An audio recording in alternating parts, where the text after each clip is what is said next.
You've just tuned in to NNUTS podcast. Yeah, that's right, NNUTS. Nothing new under the sun.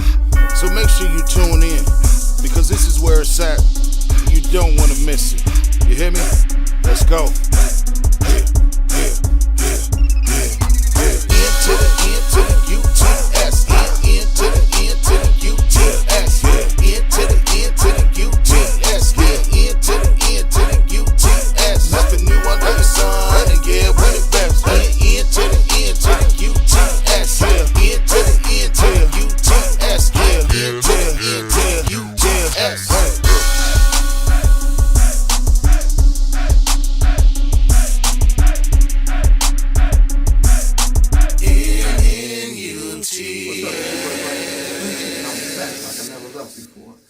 Back with another episode of Nothing New Under the Sun.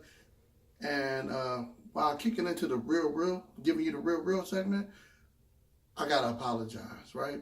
I gotta apologize because I'm looking at my podcast, I'm editing, and I'm trying to get my stuff out. I'm trying to be all master feet, right? And I'm realizing that I'm doing a lot of stuttering. I'm doing a lot of and I'm like, man, I need to edit that out. But editing it out made it even look even more stupider. So I was like, man, what is the problem? What is the problem? And I'm realizing that I'm not giving you the real. I'm not giving you the Brian Clancy talk to the man on the street. But I gotta keep it real and bring it back to what it's really about. It's really about having a conversation. It's really about getting it right, getting the message right, and getting it to the right people, and the right people understand me and hear me as I'm talking, right? As I'm talking the way that I would normally talk. Not this so, and the Constitution of the, not that. I can't do that. So let me apologize for coming at you the wrong way. And I'm coming back, hopefully well enough so you can understand me and I don't look like an idiot saying, And you know what? I figured it out when I was at an interview. And the guy asked me a question, and I was like, because I was trying to convert what I have done to kind of fit what the question that I was trying to convert what I had done in order to fit the situation where he was asking me the question about. And then sometimes explaining what I do and trying to explain it in layman's terms, or trying to explain it in a way where it comes across as fluent, I feel like I'm trying to convert it 3 times. So I'm done with the conversion, and you're just gonna hear what's real. And that being said, if you're in an interview and you find yourself stuttering, or you find yourself, relax, take your breath. You do what you do. And I relaxed. I was like, look, man, let me explain to you what the problem was and what my solution was. And also, it went really well, and I got the job. So that's one to grow on. Be yourself. Communicate in a way that you can communicate. Don't oversell, but don't underproduce either. You know what I'm saying? So that's your boy Brian, and that's what I'm coming with this podcast. So it should be a lot better than any other podcast, because boom, I'm here. I done made it. I'm grown. I'm that dude. Well, I get a lot of positive feedback about the podcast that I do with my daughter. I was back home in Michigan. I was trying to get my son on, so you can see my son is not the talker. He's more like, you ask him a question, he's more of a dead end question guy. But I did get a chance to talk to him about, I kind of failed my kids in understanding my spirituality because of the way I feel about church. But I'm gonna get with that on a later podcast. But I'm gonna get Dez back. Dez has been ducking and dodging. We were supposed to do this like 3 or 4 different times, and my mom has always told me, you got to continue to go and continue to do things that you want to do. You got to make that happen. And so, I don't want I don't want to stop the message from being flowed, but I realize also that my mom teaching me that independence, that you can do it by yourself, is also harmful, right? Because if you can't build a team, to say somebody got your back, and I've built teams before, but like a lot of times I'm like, yo, I do it by myself. That was my mom thing. So that's my thing. I don't need nobody. I do it by myself. But in the course of doing that, you hurt yourself because you can't get the work done of two people, right? And then sometimes understanding that you can't do the work of two people offsets your goals. So I'm gonna get her back on. I'm gonna make sure that we give you the real with her too, and we continue to grow this. So thank you for your patience, and thank you for riding with me. What the world? All right, so now let me get back on my, I'm gonna go straight into the politics, right? I do not hate Donald Trump. I do not hate Republicans. I hate the fact that I hate the things that Donald Trump does and people allow him to get away with. Like, that's my issue. People screaming he's a racist. I don't even really think he's a racist. I just think that he's Charlemagne the media. He's got this power over the media where, like, he say some outlandish stuff and then you got 10 people that want to correct him. Oh yeah, when I see him it's on. Or like he say some outlandish stuff and you be like, yo, this can't be real, but it get picked up and played over and over and over again. So it's like the internet that made it to the point where, like, when you say the outlandish stuff, you get more play, right? And the more play, the more your name is out there. What they say? No news is bad news when your name is in the news, right? So I don't like the man positions on what he's doing. So like, and as I dig deep into like, you look at what he's doing with immigration. He didn't deem these people, I'm sorry, yo, but this is an invasion. You got, if it's 5,000 people, right? 5,000 people, and I say 80% of them women and children that just want a better life for their kids, just trying to reach a better life, right? And you call that an invasion? What the world? If you can't stand, if the United States is being invaded by 5,000 women and children seeking asylum, or 5,000 people that just want a better life for themselves, want the American dream, want the promises that you didn't put out there in the world, like we will take, like, come on, man. Oh, Jesus. Come on, man. Like when you say stuff like shut the border down, like that, to me, Donald Trump been around too many yes men, right? He been around too many people that then fed into his ego. Yeah, Donald, yeah, say that. Nobody's telling him, and he can't even handle, maybe he can't handle somebody telling him, like, look, man, like, that for real, that's a bad look. Like, they don't even, it's some people, I mean, like, it's a bad look for our country, right? And I know people's like, bad look, he's just giving it how it is. He's just giving out. It's one way to give the truth, right? It's one way to give the truth, and it's one way to be rude about it, right? So like, if you tell somebody, hey, you're a despicable person, you're rude, you're obnoxious, you're despicable, don't be a reflection of that, right? So Donald Trump, why you telling somebody, oh, you lack respect, you shouldn't even be, CNN should be ashamed of hiring you? Look, you're a reflection of what you get, right? As you go around talking crazy and just saying whatever you want to say because it gets picked up and because people go with it, you know what I'm saying? That to me, yeah, you playing the game, you winning. You win it, but at what cost? At what cost? Like, it's lame. And so that's my problem with Donald Trump. It's lame. The dude is a cornball. Like I said, you say some outlandish stuff, and I mean, I like some people that say some outlandish. Like Charlamagne says outlandish stuff all the time, and it gets picked up, or people come back, Black Twitter come back and kind of give him a hammer fist.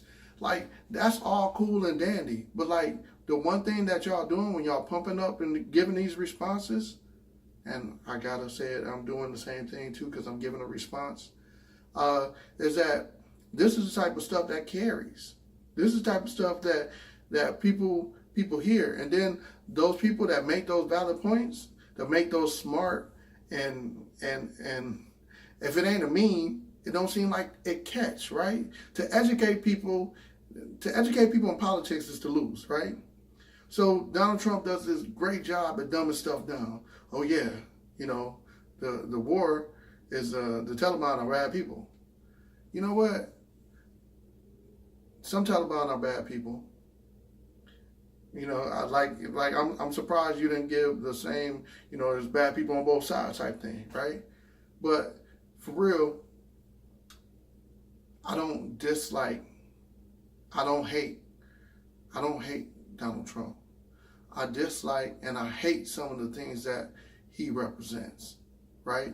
And let me be 100% with y'all, with this Republicans, right? If y'all stuck to y'all guns, if y'all really believed in y'all conservative acts, where y'all really believe what small government is the best government, where we don't need so much of the government in our daily lives, but y'all pass the most stuff, you trying to regulate the bedroom, or you do some stuff where you regulating somebody's body, right?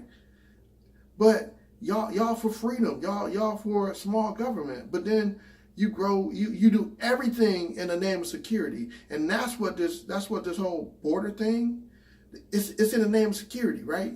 If you say that they're invaders, if you say that they're very bad people, or you say these people didn't walk thousands of miles, right? They didn't walk thousands of miles. These people are, and I feel this in my heart, these people are the hard-working people that just like, look, if I just get an opportunity, right? If I just get an opportunity to show you my work ethic, because God damn it, if I can walk from Guatemala to United States, like that right there tells me that you at least determined, right? And if y'all scared, they scared of these people, right?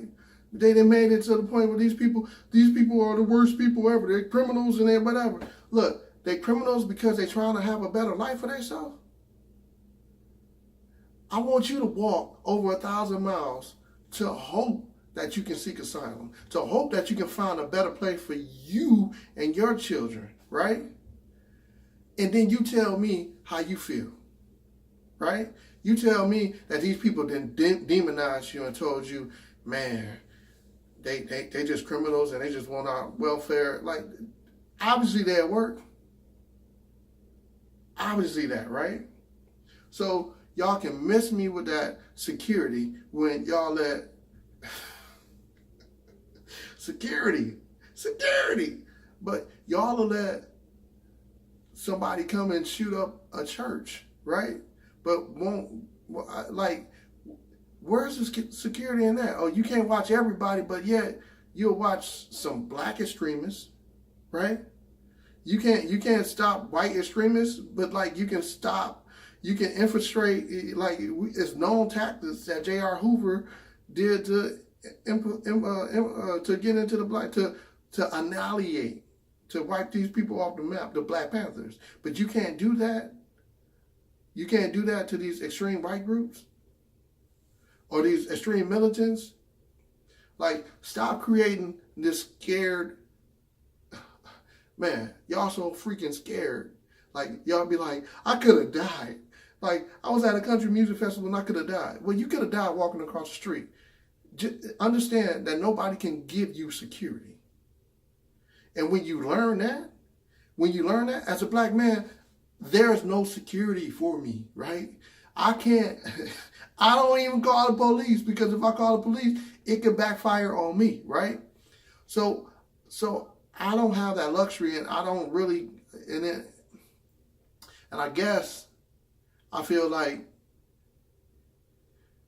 if I don't have that luxury, then you can't complain about when you don't have it, right? You can't complain about when you don't feel safe. Like, because I don't feel, it ain't nowhere that I feel safe for my son to go. So not only do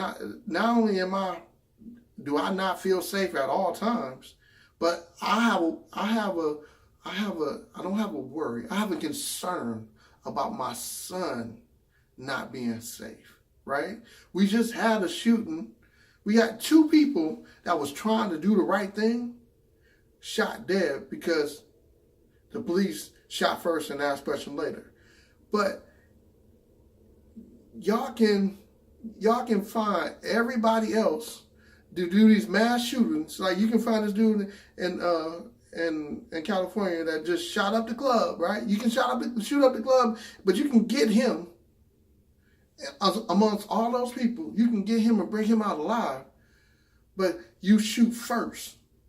Boom! Shoot first when it comes to somebody who looks like me. So y'all can miss me with that security stuff. Y'all can miss me with, hey, I feel safe. I don't never feel safe. I don't never feel safe with my son. I don't never feel safe with my daughter. Because what I know, can't nobody guarantee me safety. Even though I'm paying taxes, I'm paying a lot of taxes. But y'all ain't, it's never been serve and protect. And, you know, I signed up to go to the military. I went to the military. So don't act like I don't love this country. I don't love the people in this country, right? So before anybody go wax off, wax on that BS, like, yo, I actually signed up and went. So don't tell me that I'm not patriotic. I just feel like if we really gonna be real about it, if we really gonna be real about this invasion, right? What if the Native Americans shot first, right? What if the neighbors like, shoot, these cats, I know they're hungry, and I don't understand them. I don't understand the way that they talk or whatever. But they're visitors. We're gonna welcome them into our house. But not the way you treat people from the southern border, because they are terrorists or they are trying to kill somebody or whatever. And then you got the nerve to want to go to, you got the nerve. So the North Sentinel Islands off in the Indian Ocean, right? This guy is going to go give them Jesus. Now, I'm a Christian. I'm a Baptist, right? And I understand that my thing is to spread, my job as a Christian is to spread the word, right? I understand that. But I'm not going across the world. And I'm not knocking nobody who wants to go across the world. But at the same time, you have to understand that you're not in your house. So you're not going to go across the world. I know it's been done a lot, right? But you're not going to go across the world and tell somebody what to do. You're not going to go across the world and just be like, yo, you're going to have to take my religion whether you're willing or not. Because that's the same crusader type stuff that get a lot of people killed. Now, in my approach, when I tell people what the Lord has done for me, I say, look, He's blessed me. Like, you know, I'm not saying what you're doing is wrong. All I'm saying is you seek truth. If you know how I feel about my God, if you know how I feel about my God, and if you understand that, and you get to understand how you can feel about my God, He won't do nothing but bless you. Now, I'm not saying that you won't have nothing but good times, but I'm saying that he will bless you. That's how I choose to present the word. I don't tell people, you need Jesus. Because I need Jesus. And when I'm pointing at you, I'm acting like I don't need him. We need Jesus. All right? For you Christians that want to go and force something down somebody else's neck, like, make sure that you understand that you're not coming off as a know-it-all, as somebody who said, this is the way the world should work, and this is the way it's going to work. Like, study, be up on it, and then be able to offer up solutions for people that would like to try.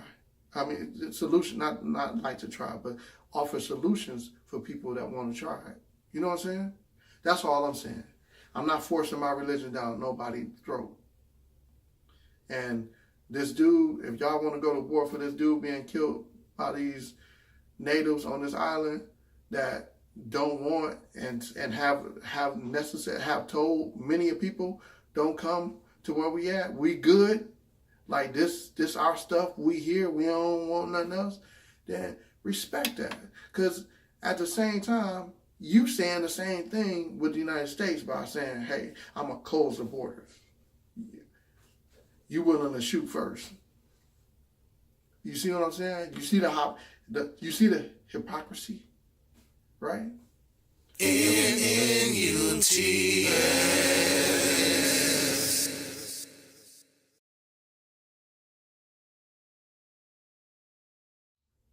Now, let me tell you about the league, right? So I've been feeling like I love basketball. I love the game of basketball. But lately, the NBA, like I haven't really been as in touch with the NBA as I should be. Like I feel like the game didn't change a lot on us, right? They've been like, oh, but like all this scoring, cool. You know what I'm saying? Cool. I like the game is more finesse than it is of will, right? Like back in my day in the early 90s, late 80s, right? When the NBA was like tough guys, where you went and when you went to get a foul, you were still trying to make the basket. You weren't trying to oversell something. And the dribbles is nice, right? The dribbles is nice. But 9 times out of 10, when we play, or when we back in my day, some of these moves are straight travels. Some of these moves are straight carrying. Some of these moves are straight double dribbling. But I understand that the game is tilted more towards offense. But now that it's tilted more towards the offense, do you like it? Are you watching? Or are you just catching a few highlights? Is the dunk still like, is the dunk still like, you cannot deny me? Or is the three-point shooter just like, oh, I'm nice with it. I'm nice with it.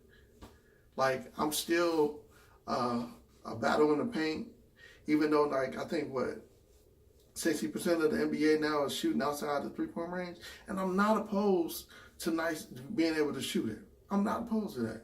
I'm just opposed to this WWE style NBA we going through, right? Like, don't sell me a game, right? Don't sell me like, oh, LeBron's coming back to Cleveland and it's going to be like, I don't need that. Play ball. Play ball. Play like you want to win. And this year, I hope it's getting better. Like, I'm a Piston fan, and I know y'all might laugh, but at the same time, you got to stay true to, like, my thing is, I like to stay true to what made me, right? And, or at least true to my moral footing that I said that I was going to be, right? If I said I was a Detroit Piston fan, when they won, when they lost, I was still a Detroit Piston fan. The thing about it is, when they lost, I definitely knew that they was trying to win. All I'm saying about the game is try to win. Stop the theatrics. Stop the, I double crossover back slip. Oh, he hit my elbow. He hit my elbow. Stop crying. And I'm going to tell you, I had to learn this lesson and hopefully that this gets out and more people learn a lesson. The one referee, I'm yelling at the referee when I was coaching. I'm yelling at the referee. I was like, "Yo, you ain't gonna call that? Dude been down there 18 seconds in the hole in the paint, right?" And my man came back to me. He was like, "Coach, you coach, I'll ref, right?" And I didn't understand what he was saying. But forward to me becoming a referee and trying to see what the other side looks like, I understand, right? You have coaches that's more, and players, more concerned about how the referees treat them than playing the game, right? Adjust. Coaches, if you have some sensitive referees, adjust. How do you make referees call a call?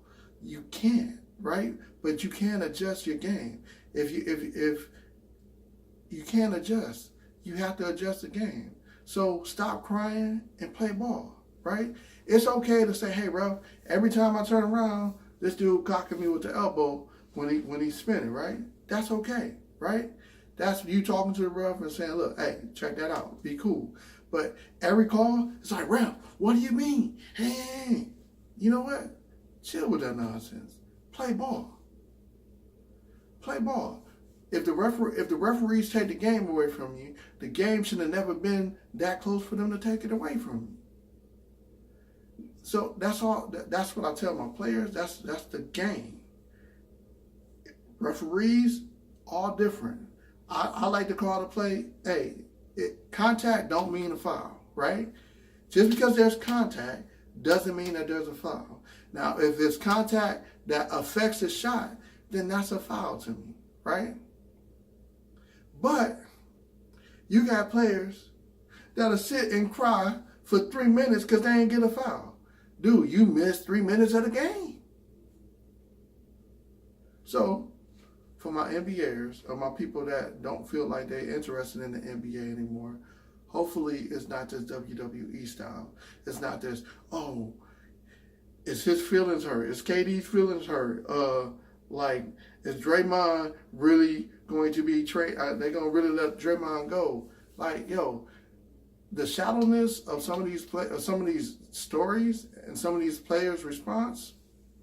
All right, so if I'm KD and they ask me about the situation with Draymond, I'll tell them, "Look, we had a situation. You've seen what it was. Where you want to go from it?" Like, I understand that we gonna coexist. This is what we do. You know, have you ever gotten in a fight with your brother or sister? You still love them, right? That's what happened. Stop this. "Oh, undercover. Yeah, I just want to be comfortable at the place I work." You know what I'm saying? Yo, to me, just play. Just play. Like you gonna see the progress. You gonna see how you think we looked out there, right? My thing is, do you see the interaction? We'll be all right. We'll be all right. But y'all got players being like, "Man, don't ask me that. I don't want." Don't be fragile about people asking you questions. Just go on to the next one, especially if you already answered it. I think it was LeBron James at a press conference that the dude asked him like 8 times. He was like, 8 times. Like, "What did you think of JR?" I think it was when JR messed up in the finals, right? And he was like, "Yo, I just answered that. Not once, not twice, 3 times." Okay. I'm not going to change my answer because you keep asking me. Next. So NBA, please stop with this little, like, WW, the backdrops. "Oh yeah, they don't like each other." Like, back in the day, people didn't like you, they took it out on the court. Like, took it out on the court. I remember Gerald Wilkins said something about Jordan, and Jordan was just like cooking him, and then he was like, "I don't know what to tell you, bro. It is what it is."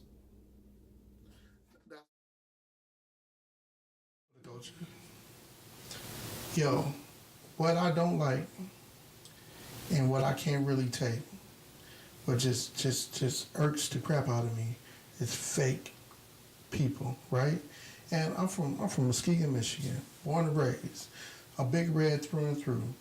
And we do our thing in football. We've been to the championship game. I think something crazy like 8 out of 9 years. Well, 8 out of 9 years, something like that. We do our thing. But we lost the championship game this last weekend, and you got these fake fans like Muskegon, and the people that support Muskegon. Support us. Support us. Don't be that person that be like, oh man, they sorry. You can't be sorry and you only lose one game in 2 years. 1 game in 2 years. You can't be sorry. Look, when these kids go as a coach and you go out there and you give everything that you got, you ain't lose. The other team was just better. It happens sometimes. The thing about it is people need to learn how to lose sometime before they learn how to win. Because learning to lose and retooling and finding your footing and being that championship pedigree, that's what it takes. Like, yes, we have lost a lot, right? But I'm gonna focus on the games. And then, like, for you people that got issues with coaches and issues with all they do is run. Guess what? It works. And then as a coach, if you ran away from running and you started doing passing when you ain't never did passing the whole year, then there's he should have passed. He shouldn't have passed the ball. He should have been running, been working. So like for you people that always have something to say when things don't go your way, we don't need your fake fans. We don't need you, for real. We don't need you. I don't want like you get people that want to talk about the coach and the coach qualification. I'm gonna tell you something. That man is dedicated to them kids. Like that man picks up them kids. I've been to his house where he's picked up kids just to hang out with him to keep them in a safe and healthy environment. So before you get to tripping, before you get to saying, "Oh, we sorry," understand that those kids, our kids, accomplish way more or less than a lot of other kids. And I'm not saying to hang your hat on being in second place, because that's not who we are. We big reds. We working for the first. But guess what? If we don't get it, we retool and then we get back to work. That's who we is. That's who we are. We get back to work. We don't lose. We retool and come right back next year. So for all you fake fans that only want to go to the field when we make it to the field and you get disappointed when these young men lose, understand something. We ain't losing. We only getting better.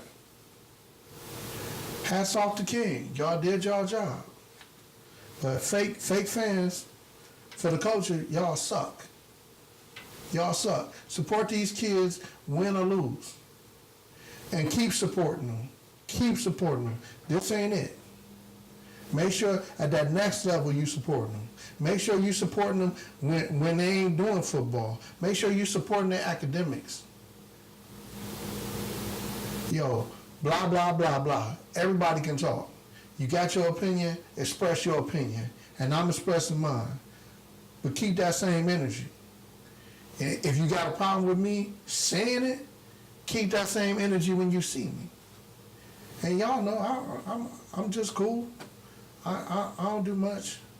But at the same time, these are some kids, some young men growing up to be adults.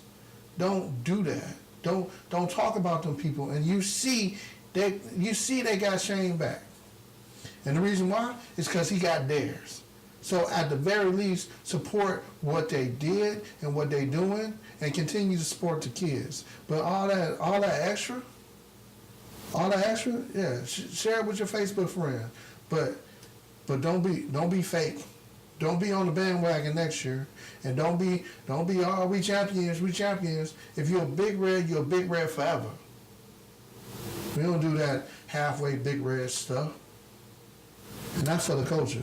Learn your lessons and be somebody that stick to your guns. Know how to fucking lose. Excuse my French. And when I say learn how to lose with class. Learn how to be classy. Don't like there's a point where like you being ridiculous. Be classy. Always keep it classy.